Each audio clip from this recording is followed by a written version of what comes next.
Hello everyone, তো চলো আমরা এসে পড়েছি ফ্যামিলি বাস। তো আমাদের বরপেটা রোডে এসেছে। তো আমাদের এখানে ফার্স্ট টাইম আসলো, তো এটা আমি অন্য জায়গায় দেখেছি, কিন্তু আমাদের এখানে দেখিনি। তার জন্য চলো আমরাও এসে পড়ি।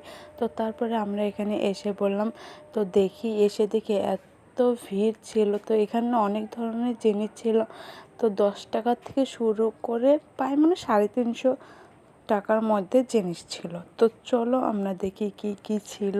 তো এখানে অনেক ধরনের শার্পনার, কাঠ পেন্সিল, রবার, তারপর অনেক জিনিস ছিল। তো এগুলো বাচ্চাগুলো বেশি ছিল। তো রবার, কাঁকড়া। তো তারপরে আমরা এখানে ঘুরে ঘুরে দেখছি। তো তারপর ওই জায়গার পা মুছতে অনেক কিছু ছিল। তো দেখতে দেখতে আসলাম। তো তারপরে এখানে আমরা দেখছি কি নেওয়া যায়। তো এখানে ভিড়টা ভালোই ছিল। তারপরে এখানে একটা জলের বোতল দেখছি, ভাই 350 টাকা, অনেক দাম ছিল।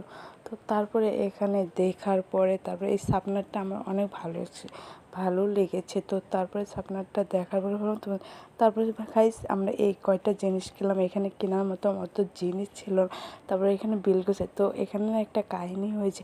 তো এখানে বিল করার সময় একটা লোক 500 টাকা জিনিস কিনল, তারপরে আবার